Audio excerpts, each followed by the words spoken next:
I'm Ty, and I've chosen to do Human Instincts in the Maze Runner.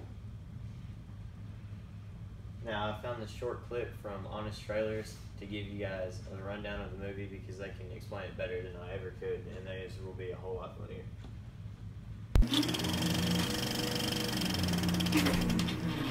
You went wild over the Hunger Games. You went less wild over Divergent. Now, prepare to be mildly interested in another franchise that panders to the exact same demographic in the hopes that they'll make enough money to split the last book into 2 movies. The Maze Runner. Strap in for yet another post-apocalyptic YA thriller, starring yet another diverse group of teenagers rising up against the evil grown-ups who get thrown into yet another unrealistic life-or-death scenario, which this time around is a maze filled with robot spiders built to test the survivors of a zombie virus that came to Earth when part of the sun exploded. Huh, that sounds dumb. Welcome to The Glade, a society of grown men actors playing teenage boys who spend their days farming, dancing, and exploring, instead of just jerking off all the time.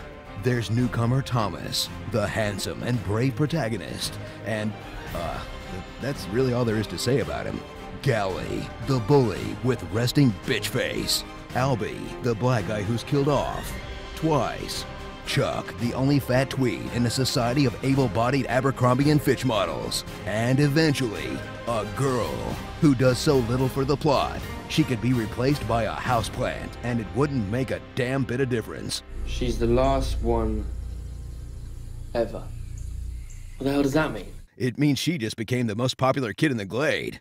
This ain't your average dauntless quarter quell. Prepare for a whole new world of ridiculous made-up names for simple English words like... Welcome to the Glade. Never harm another Glader. Greenie! Greenie! We call them grievers. We call 'em blades. It's called the changing.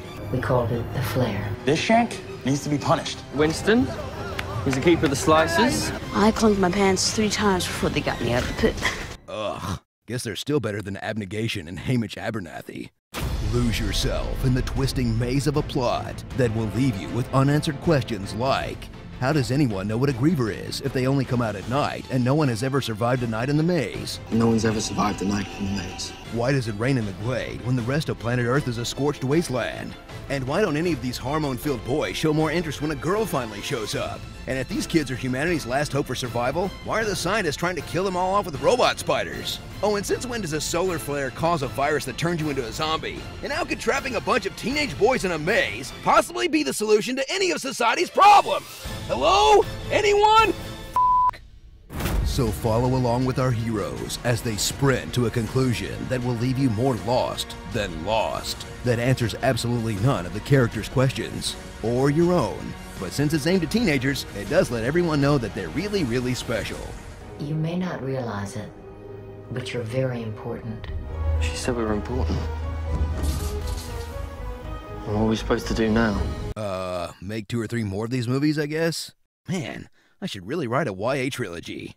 Starring the following YA movie cliches: a bland pale hunk, a Kristen Stewart lookalike, a dangerous test or arena, dead teenagers, diversity, an evil government, the leader of the evil government dressed in white, a vague, unexplained catastrophe, the innocent little kid whose death motivates the protagonist, one good actor, slight variations on the same outfit, spooky future animals, and the love triangle.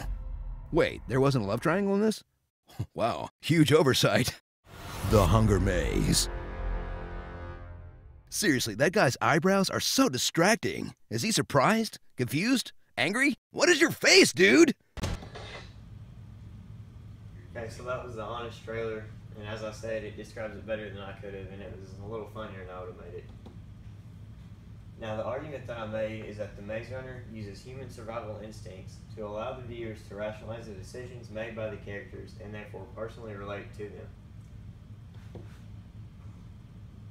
Now, there were quite a few instances where fear was displayed in the film as a human instinct, but the instance I chose was when Thomas was first introduced into the Glade. And I've prepared a short clip for that to show you guys what I'm talking about.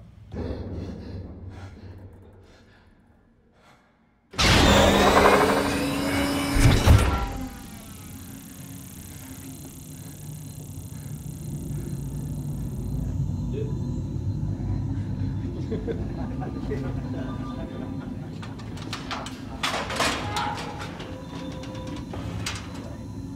get him. Day one, Greenie. Rise and shine. It looks like it's not for me. Yeah, I can use some help in the kitchen. Hey, we got a runner!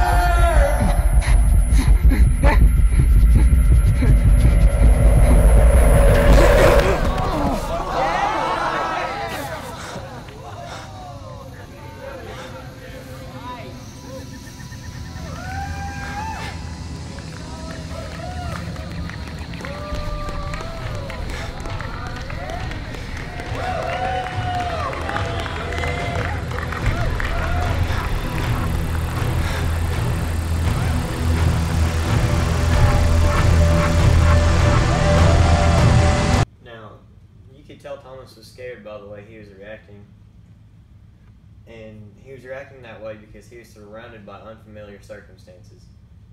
He had people that he didn't know yelling at him, throwing him around. He had no memory of who he was, why he was there, or anything.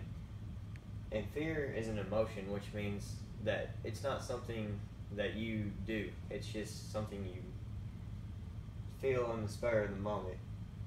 And those two words, emotions and feelings, are very interchangeable and most of the time are used incorrectly because emotions are the automatic responses. The way your body reacts to the emotion, which is him getting up and running away from the situation, is defined as a feeling.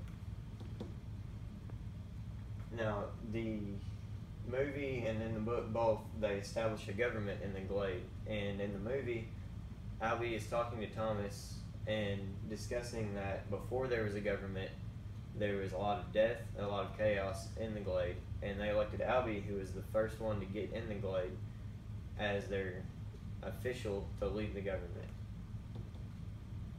Now, people need a government to protect their life, their liberty, and their property. Property in this is often also considered to be the pursuit of happiness, and these three are what is referred to as a natural rights of humans. These three ideas were originally introduced by an English philosopher by the name of John Locke. John Locke knew that if we didn't have a government, that the individual people would do whatever they wanted to protect themselves from this, and by protecting themselves, they would often infringe on other people's rights.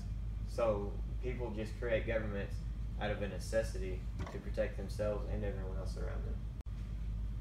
Now, I also wrote about the attachment theory in my essay, and it can be seen throughout the movie by Thomas attaching himself to Albie and Chuck attaching himself to Thomas. Thomas attached himself to Albie because when Thomas first arrived, Albie took him under his wing and showed him around the Glade and showed him all the ropes. Chuck attached himself to Thomas as almost like a brother figure, and at one point in the movie, he gives him a trinket to try to give to his parents if they ever make it out. Now, the attachment theory states that people will try to protect those that they are attached to, and generally when you think of the attachment theory, it's infants to mothers, but after researching it, I've found out that it will extend later into life. And at one point during the movie, Thomas leads a group of new runners into the maze after he has killed the Groover. They all look towards Thomas as the leader because of his experience in the maze, being one of the only two to survive the night and the only person that has ever killed a Groover. The movie also demonstrates an us versus them mentality because Wicked, which is the group responsible for putting the children in the maze, are conducting an experiment on the children. And this us versus them mentality arises from an in-group and an out-group prejudice. And what that means is an in-group is any group that an individual associates himself with, and an out-group is any other group that they are not associated with. In the movie, Wicked's in-group are the people that are infected or susceptible to the flare virus, and the out-group are the children, which are not susceptible, and that's their reasoning for putting them in the maze, is that they will save the majority by sacrificing the minority. That's all I have for you today.